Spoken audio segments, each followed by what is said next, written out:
வரும் 2026ஆம் ஆண்டு மிதுன ராசிக்கு எத்தகைய நன்மையான பலன்கள் நடக்கும் என்பதை பார்ப்போம். மிதுன ராசி காலபுருஷனுடைய 3வது ராசி. இயல்பாகவே இவங்களுக்கு பார்த்தீங்கன்னா சிறுதூர பிரயாணத்துல இவங்களுக்கு ஒரு நல்ல ஒரு விருப்பம் இருக்கும்.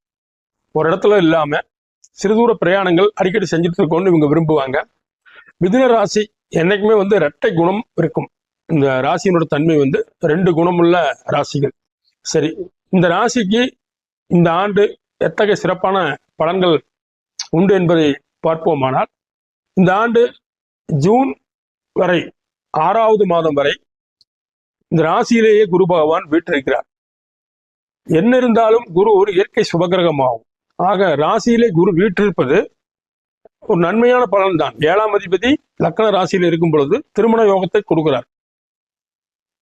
7ஆம் பாவத்தை, ராசிக்கு 7ஆம் பாவத்தை தன் வீட்டை குரு பார்ப்பதால் திருமண வயதில் இருப்பவர்களுக்கு திருமணத்தை எதிர்பார்க்கலாம். அதே போல ராசிக்கு 5ஆம் இடமான துலா ராசியை குரு பார்ப்பதால் நீண்ட நாட்களாக குழந்தை இல்லாமல் இருப்பவர்களுக்கு இந்த ஆண்டு கட்டாயம் குழந்தை உண்டு.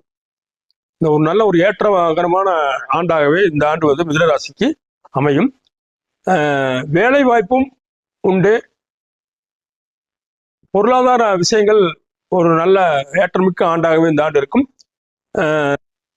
இந்த ஆண்டு மொத்தமாக கிரக அமைப்புகளை பார்க்கும் பொழுது 50% நன்மைகளை மிதுன ராசிக்கு எதிர்பார்க்கலாம். நன்றி.